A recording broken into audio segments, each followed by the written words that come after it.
ترتفع اليوم السبت درجات الحرارة قليلا، ويكون الطقس باردا نسبيا في أغلب المناطق، ولطيف الحرارة في الأغوار والبحر الميت والعقبة، مع ظهور بعض الغيوم على ارتفاعات مختلفة، وتكون الرياح جنوبية شرقية معتدلة السرعة.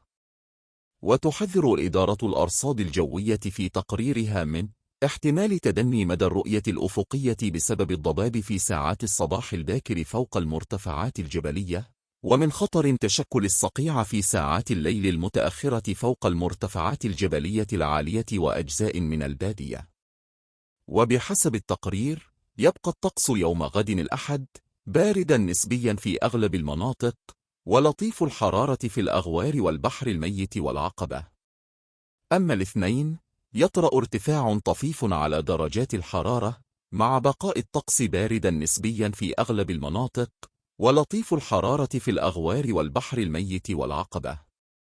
ويطرأ الثلاثاء انخفاض قليل على درجات الحرارة، ويكون الطقس باردا نسبيا في أغلب المناطق، ولطيف الحرارة في الأغوار والبحر الميت والعقبة.